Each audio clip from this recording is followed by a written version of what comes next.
Hey everybody, how's it? Aloha, this is Geebz, your old composer here at the Decomposer Lounge, and this is a slow burn session. This is when the members on Patreon, after choosing a band, then sends me all the song suggestions, and I do the best I can to kind of whittle through them, and at the end of the day, choosing 4, sometimes 5 songs from a band and producing a slow burn session. This is actually on the band ISIS. I know some people are saying, "Whoa, wait, there's a lot of other bands out there that have, and I'm like, you know what?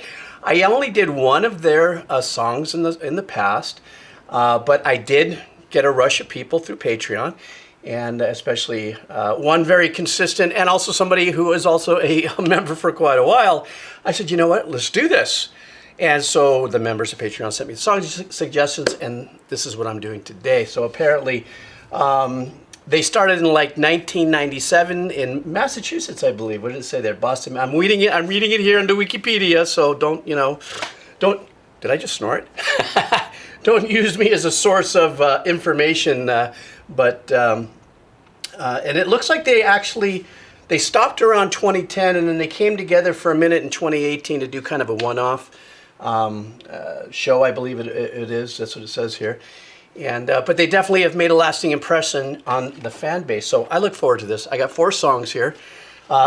Pretty difficult, like usual, to choose the songs because the suggestions really came pretty fast and heavy. What I try to do is I find a song from, one album that represents a different time of the year. So I know this might not be everybody's favorite songs that I may have chosen, but for those of you who want to participate in executive producing my slow burn sessions and other things, you can check it out on Patreon. Join us there and come on by. Next week, actually, on Tuesday, I'm doing another one, which is going to be a perfect circle. So, all right, let's do this. So this is ISIS. The very first track that I am going to be doing is off of their Celestial album, and this is from the year 2000, and the name of the song is Glisten. So let's do this. All right.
right, I'm going to stop really quick. First, that whole opening was just down and ugly and dirty and muddy. And I don't mean muddy in the sound, but just really heavy and just hard pulling on the tones that they were using in the guitars and everything like that.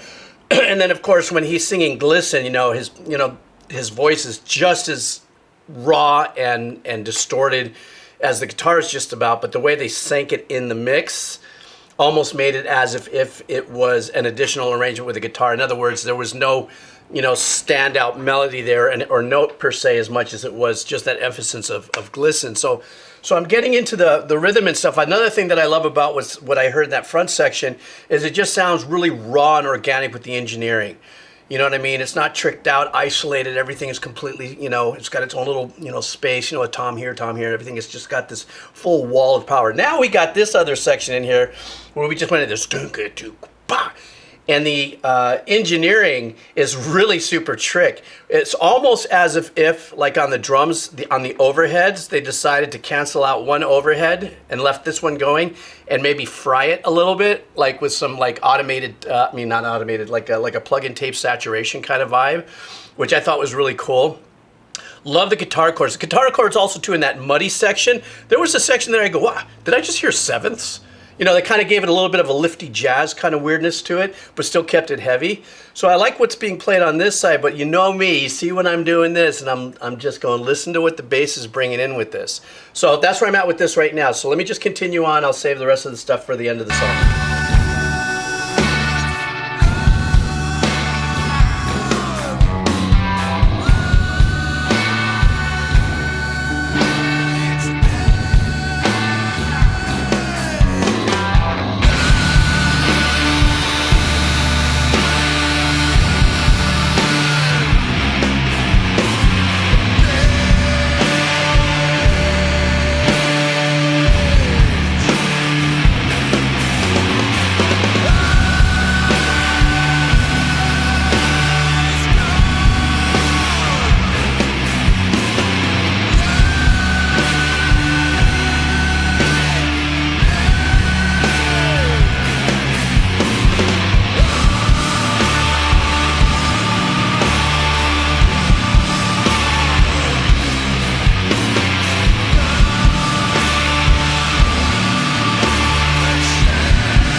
You know, remember what I had said earlier about when I had said it sounds kind of muddy and stuff, kind of that, not like it's not muddy in it, like it's muddled out. Then I realized that I did read that this was one of the genres, I did like 5 or 6 genres, was sludge rock. And I don't think outside of the other ISIS track, I don't know if I've done many bands that are sludge rock oriented, but it is that heavy, hard bottom driving, just kind of sluggish, but powerful, and it's got like a purpose to kind of just be like it's just kind of plowing through it and stuff.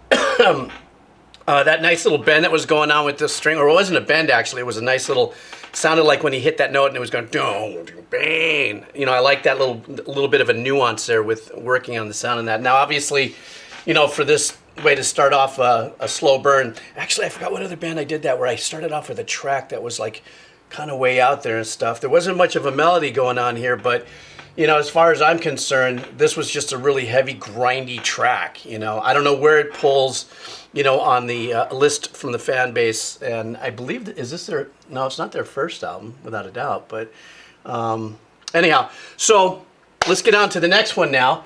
So let me set up for that, and as I do, what are we gonna do next? What do I got here? Oh, okay. So this comes from their 2004 album, and this is called So Did We. So did we. So let's go ahead and let me get myself rigged up for that. Grab a quick cup of coffee while I wait for my system to do its thing. Okay, so it did its thing. So let's do this. This comes from the album of, let's see, it's called Panopticon. And this is the ISIS album out of 2004, and the song is So Did We.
rounding out. I love the fact that I love the fact that they hit us, sludgy at the very beginning, like for the first 45 seconds, but then they laid us on some kind of a proggy, clean, semi-clean sound, and the chords that they were bouncing around in that scale were really nice and very unpredictable. At first, I was kind of settling into a pattern, but then they go ahead and they changed it up a little bit, and you can kind of see me go, I wasn't expecting that.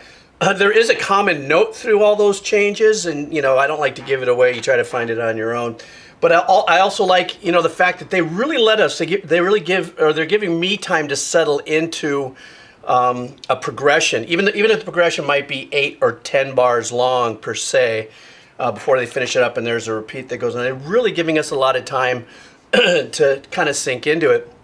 And then at whether it be at 8, 10, 16 bars, whenever they make an adjustment in the arrangement, what I loved is that there was a section where it just started to heat up just a little bit, where the dirt came in on the left side and was holding more of a, slightly chunky rhythm on this side. I like it when I have a clean side or a slightly overdriven side going on over here, holding a nice configuration, a nice pattern, while this side was going, the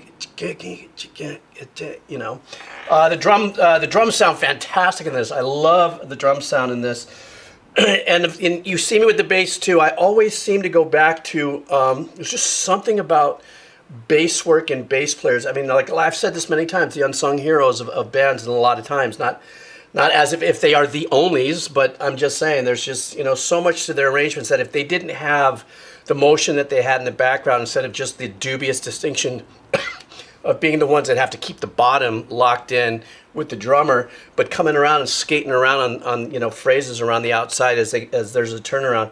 That's what I love about what I'm hearing here. Now, so far, this is the second song. The vocals are really pulled down, so I'm not even really able to make out any discernible super melody. A melody that's really coming out and about. He's like keeping his melody in a pocket within the arrangement instead of it being standout. But I'm only halfway through the track, so who knows? I'm probably in for a surprise.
I loved the arrangements that were going into this kind of like, it was like they've already delivered this full kind of sludge opening, and then they glammed it in with a little bit of that proggy, not proggy, but those really nice chord changes I've already explained. But then when I came back in, they took us through this other... A few moments later. Sorry, a little technical difficulty there. They brought in the game, the ethereal game, and that nice long build-up as they brought us. It was like 2 minutes worth of build-ups and stuff. And I loved the little, the melody that was being held way in the back, kind of this haunting melody that was happening back there. And it definitely sounded like it was guitar of sorts that was affected and stuff.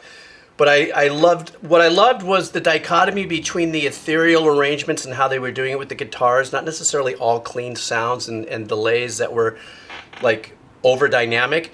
But what really made it cut for me and work was the really tight ambient sound of the drums. And what I mean by that is if you go back to that section where it gets really mellow and it's just the drum is just kind of, he's still holding his he's still playing his rhythm. And you can really hone in and listen to this really super tight room sound that's on the snare drum. So it really gives you this guiding presence. It's kind of in your face while they kind of glowed and glammed like these ethereal arrangements. And then of course they grew into what we just heard as a fade and stuff. So I fully dug that, man. That was absolutely sick.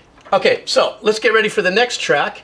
Stand by. I'm gonna do an edit right now.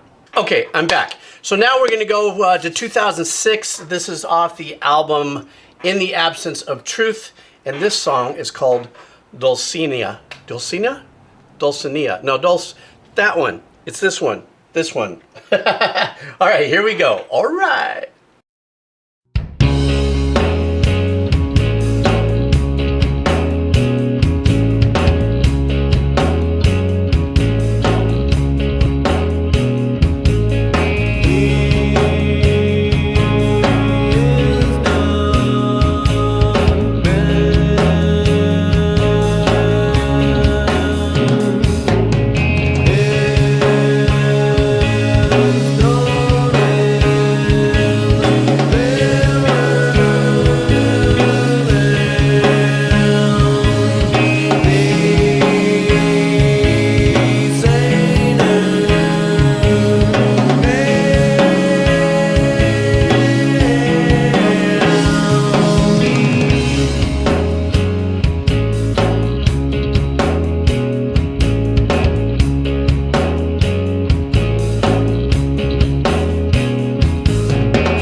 That was kind of produced a la volcano explosion. We're just starting off, and then build. And this is seemingly what their pattern has been, at least with the tracks that I'm listening to. Is they have a very unique way of building up their arrangements. First, now I can start with the melody though. I love his melody and what he's singing. I also love there's a constant couple harmonies that are going there, but there is that common note in the harmony when he's singing in unison. So that means that it sounds like, if I can recall, that every word that he's singing, there's 2 or 3 other voices behind it in harmony. But one of them is the through note.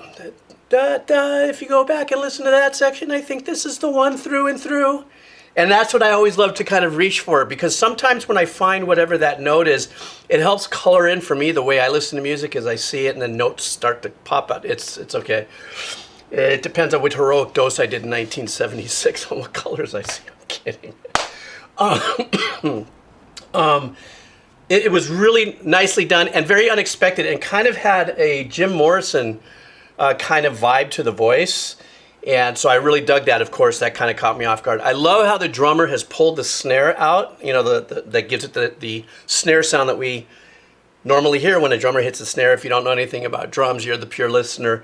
You can actually disengage the snare metal at the bottom so it doesn't sound snary, and you get the kind of sound that he's getting. And even through the harder section right here where they really doubled up on the guitar, they really punched up everything, he still kept that, you know, that snare pulled out, which is really cool. And that's a really nice dynamic, you know, and a nuance that, you know, I kind of really enjoyed, and that it wasn't like you would expect it. He's going to hurry up and just in this, while he's playing that, to get that snap and then get, you know, the snare back in. Of course, the bass. What?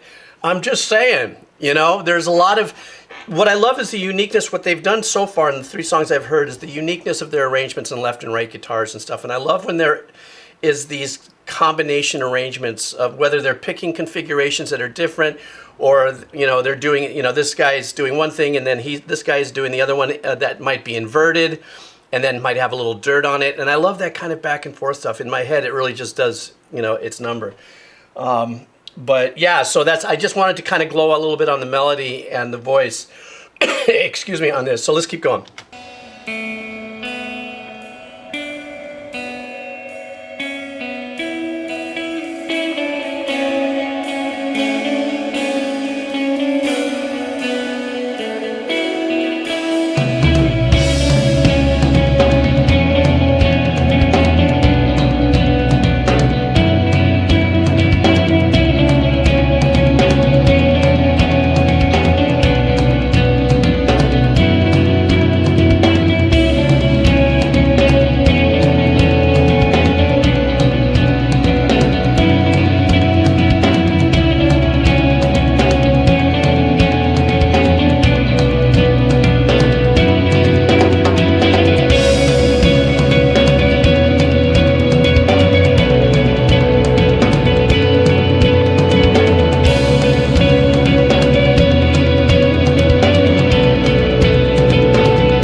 like that. I like the on off of the. I don't know how do they. It sounded almost like it could have been too fast to have been like a volume pot mute or something like that was going on there. I didn't. I don't know if you heard it, but I heard in a certain section they did do a little overdub of some acoustic guitar work, but more of the strums that were coming in more of a nuance than it was like a principal arrangement. And once again, these multiple arrangements that are inside the guitar and stuff, they really like to really bring us, like, they just put this last 2.5 minutes of bringing us into this another kind of like volcanic explosion of sludge sounding, metal and stuff that went along with it. One of the things also that I noticed is it's such a difficult thing to do in engineering and stuff is when you have guitars or when you have multiple instruments doing ambient arrangements. What's a trick is one of the things to make things ambient or ethereal is using reverbs and stuff.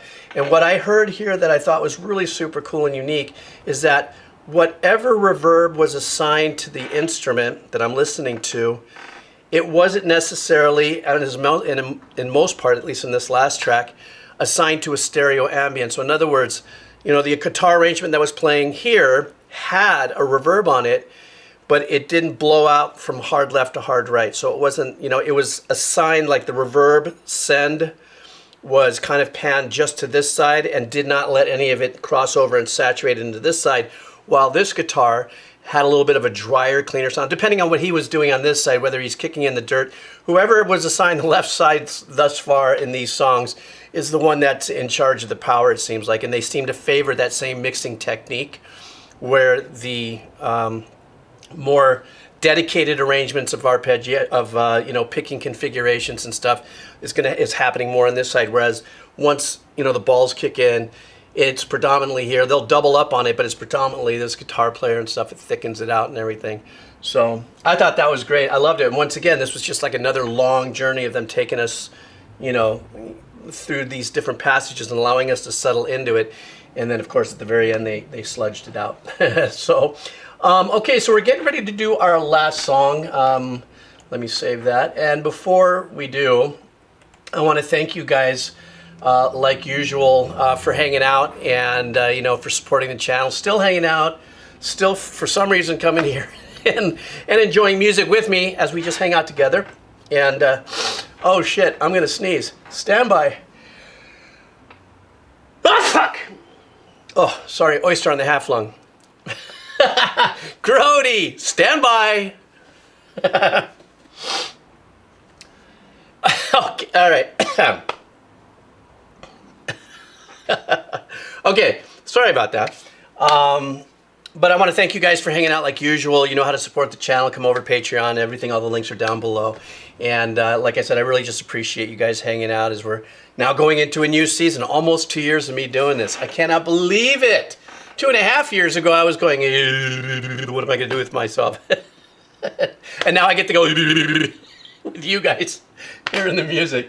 All right, guys, this is our final song. This one is called 20 Minutes and 40 Years. And so let me just prep my stuff and let's do this. 20 minutes and 40 years. All right.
All right, now this track, I really, really super dig the production. I think the first 3 songs that I heard was more of that organic, band in the studio kind of vibe. That. Okay, guys, let's hit it. Let's do it. All right, this possibly, without a doubt, could be still being played at one time. There are some overdubs that are happening there, but the production sounds just a little more cleaner and a little more pressed. And what I mean by that is there's really good separation that's going on. And so that's why I went this far without even stopping, is because I was really listening to that and getting involved in that engineering. After the first 3 songs I was hearing that were just walls of power, and then they went through their ethereal changes of this one has been really super clean. Once again, the vocals, that must be the style of the band that they enjoy, is keeping those vocals sunk. But the melody does kind of hang out on this. What I loved, how did that bass open up? That bass had such a bottom. It was overwhelming. Not overwhelming bad, but just so beefy. I had never heard anything quite like that. And of course, the chords that they're kind of meandering through, that also kind of threw me a little bit. But I think it was the second song that I heard that kind of settled my not suspicions, but settled my expectations, in the sense like, okay, this is what they do. This is part of their thing, is throwing in very unique turns or very unique voicings and stuff. So I really like this. But the production on this is, I'm not going to say that it's better. It's just cleaner and more contemporary. I know that might not be the word to use either, but I think you know what I'm trying to say compared to the first 3 songs that I got going here. And I like the layers and the overdubs that are going on. Now they're a little bit more easier for me to hear and listen through because of the engineering. But let's continue on.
See, now this is the way to end the slow burn on that. That was huge, and I love that. I love the dynamic transitions in the guitars and stuff. They've already established that, you know, with the first 3 songs that I heard, is that I begin to understand the pattern of what it is that they do in their arrangements.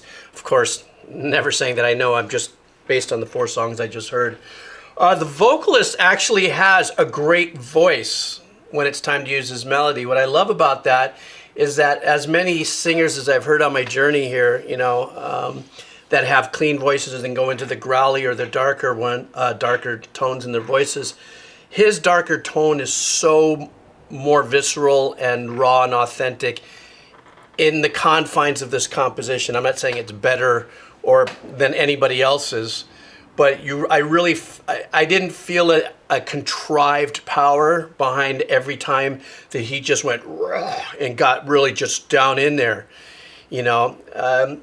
And when I say contrived, I think you know what I'm talking about, in the sense that a performance that might sound like it's just over, anything could be over the top, you know, a bass performance, a drum, a guitar, a vocal performance, and then any style in thereof, you know what I'm saying? But you know, once again, the vocals and even his heavier, darker, you know, growling performances, you know, they really kept that down inside the mix and stuff. And I love the fact that this band, through all this whole journey, really just focused on wanting to give you that sonic pattern to lock onto. So they would take patterns and grow and build and build and build from it, and then they kept on adding these other different types of nuances through it. The drum kit sounded amazing in this mix. The engineering on this was insane. The kick kind of sounds like somebody's punching a head of cabbage. The kind of got that thud, kind of a, you know, punchiness, which is a funny thing to say, because I know that I think it was Foley guys used to use fists on cabbage to imitate the sound of a fist hitting a face or something like that. But that's just what it brings to mind. Anyhow, listen, thank you so much for hanging out. First of all, if you're still here, just type in "I'm still here." Thank you for comments. Thank you for liking, for sharing, and all the stuff, for still hanging out, joining me here for this cup of coffee. And then once again, I know that ISIS wasn't necessarily one of the bands that was, you know, at the very top of everything that I've done at the channel. But I mean, you see lately too, I've been doing a lot of bands that are not, like, you know, very well known and stuff like that. And that's what this is all about for me. And, but without a doubt, ISIS, and absolutely, I really dug this too, because I think the ISIS thing was kind of this, you have this sludge rock, stoner rock kind of vibe mixed blend here as well. And I just like that heaviness and stuff. Anyhow, I just went thank you and then drifted back, and now I'll say thank you. So you guys take care of yourself. Thanks for hanging out. Thanks for all the support. And then I've got my next slow burn is going to be a perfect circle in a few days. So join me for that as well. You guys take care. Have a killer weekend. Aloha.